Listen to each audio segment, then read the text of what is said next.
people, welcome to my channel. If you are new, welcome back. If you are not, I'm Raheen, and on my channel I do reaction videos. I give you business tips and ideas. I do pranks. Well, I will be doing pranks and a bunch of other stuff that you probably don't care about, but I'm still gonna post it anyways. Feel me? Because you have to feel me first before you feel me. Feel me? That makes sense? That makes sense? Yeah. So without me talking any further, let us get into it.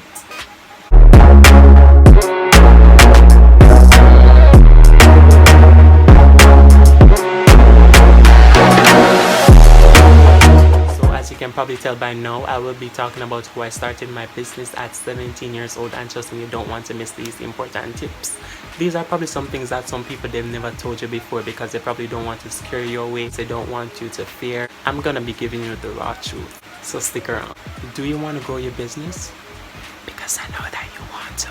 So my thing is, this is something that I actually live by, and don't get me wrong, I do not mind working for people. I always say, when I'm working for people, I'm actually building their dream. But who is helping to build mine? Exactly. So I left school and I was just at home, and I wanted to learn a new skill. First of all, let me tell you, it makes no sense if you work and you do not love what you do. You will absolutely hate your life. You will just go to work because you know you want to get the money, and you want to pay that, and you want to pay that, but at the end of the day, you are not happy. You can't wait to leave work. I mean, even, you know, working with someone right now, you just have to love what you're doing. Because I remember when I was working at Bloomingdale's, and I actually do love customer service. So, you know, doing what I did, it was no problem. Like, I enjoyed going to work. I enjoyed serving the customers, and I actually do love the flexibility of, you know, working for myself. And if you're thinking that, hey, you probably had a lot of money to start your business in the first place, no. I had $0 to start my business. But guess what? I did it anyways. And you really don't need $1 million. You don't need $10,000 to start your business. All you need to do is find what you love and start. And sometimes you're not going to know what that you want to do, but it's best to try it first. If you don't try something, how is it that you're going to know that it's working for you? You feel me? Tip number 1. First of all, you have to act, think, dress, eat, sleep, breathe, everything that you want to be. Look like what you want to become. Like, do it, start doing it from now. And that's something that I wish that I was doing like way longer, because guess what? Actually shows that you are putting the time into what you're doing and perfecting your brand, right? I mean, your business can be new, but no one wants to walk up to someone that they feel as if they can't trust or leave their projects in their hands. You get me? You feel me? Yeah. Look the part, everything the part, because you do not want to feel as if you're not doing anything. And it's actually motivation, as persons will actually see that you mean business, and when they see that you mean business, then they're more likely to support you.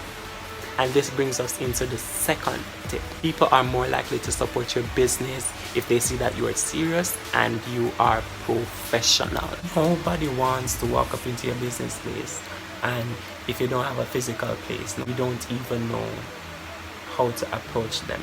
You don't even know the first thing to say. You don't know how to say good morning, how to say, how is it that I can help you? How is it that I can do this? What can I do better? And it's always good to get your customers' feedback. I remember when I just started, I did not have any money to start my business. What I would normally do is go to a printery to let them print the work that I did. And that's okay, because you know that I'm just starting and I haven't saved up enough as yet to buy my own printer. So if I can start with just the little that I have, which is just designing, then that I will do until I'm able to buy the printer for myself. I remember doing a design before for a wedding program, and I always use this as an example. And I only did the design, and they asked me to get it printed. And you know, when they can depend on you, when they can trust you, and you can show them that I will take full responsibility to ensure that you get the best quality service that is there. I took it upon myself to do the designing and the printing for them. So what I did was I contacted another printer and I partnered with them to print the programs for me, and that they did. And though I lost like 30,000 Jamaican dollars just off that one design, which everything could have been for me, yeah, that is how it goes. You just start with what you have, and then you know that, listen, I'm going to have to work as hard as I can to build up to this so I can be able to get that printer, and then I can be able to earn all that for myself. And it took me from 2017 to now to get that printer. Like, I recently got it, and it was basically me just working, you know. And I was not doing like designing for a price that would run them away. I designed to, you know, the point where I know that, listen, it's a reasonable price. Don't go overdoing it. Start small and then you can build. Once people see that you actually mean business, they will do business with you. And there's no way you can go to someone and say, oh, hey, I do this and I do that. Show me proof.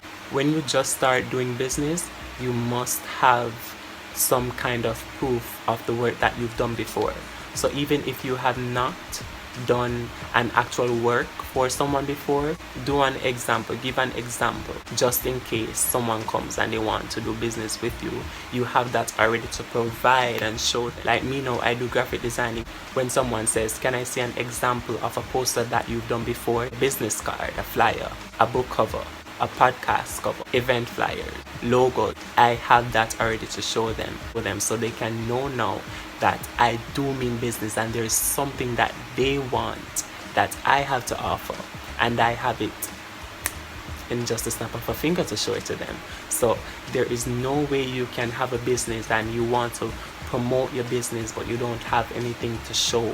You have to have something to show. I had a business before the one I have now, because I did not know how to handle money, so that went down the drain. But I will be sparking that again. I did the smoothie business and it did not work because of poor money management, and that's fine. To become an entrepreneur, you have to have thick skin, and if you don't have it but you want to become an entrepreneur, you better get it, because you're going to need it. With all the people that you're going to deal with all the situations that you're going to deal with, trust me, you are going to need it more than ever. And trust me, if you think that the process of getting your business started is actually the best part of it, one of the most important things that I want to talk to you about is not mixing business with friendship. That will never work. It will destroy your business. It's not going to only affect your friendship, but it's going to affect your business too, and you don't want that, right? Oh, have you subscribed as yet? It will really only take like 1 second. You see, that's fine, no worries, I'm here to remind you. Okay, thank you. Moving on. So your customers, they don't care about the other responsibilities that you have, and it's just the raw truth. I mean, you're probably lucky to find 1 or 2 persons that will say, okay, I understand, that's fine, you know.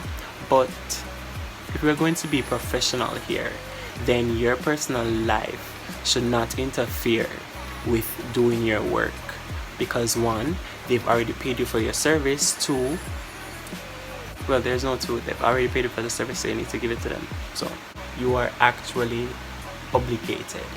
Yes, you are obligated to provide that service and to give it back to them.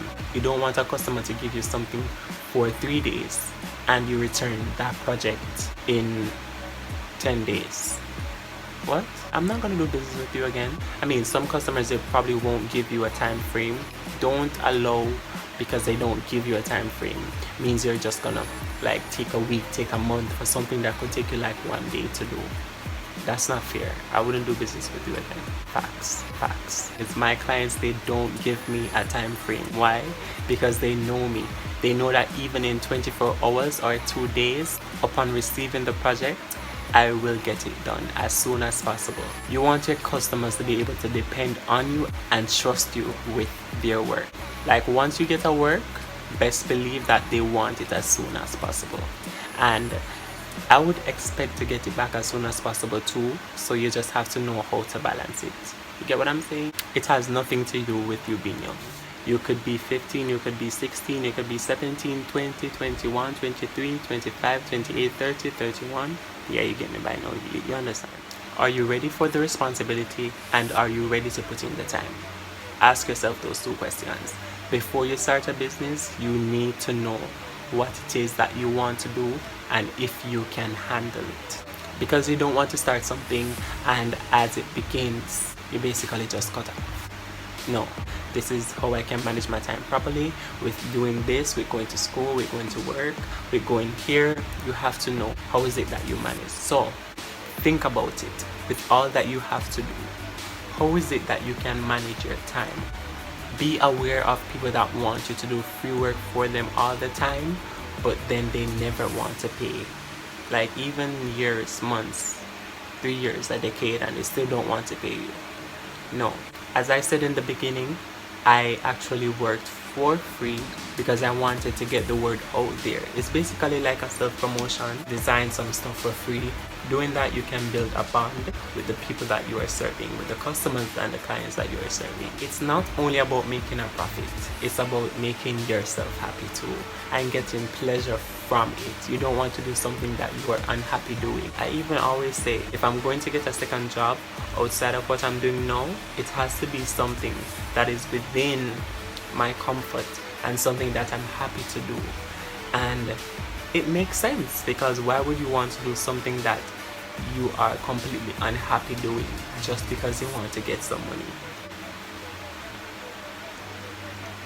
Forget some of the bank. It comes down to this very important point. Don't beg for support. You want your support to come organically. You don't want to beg for support, because trust me, when you do that, it's not going to feel comforting. Just need you guys to remember, if they wanted to, then they would. If they wanted to share your link, then they would. If they wanted to buy something, then they would do it. Nothing would get in the way. Don't beg for support. Love what you do and you will do it great.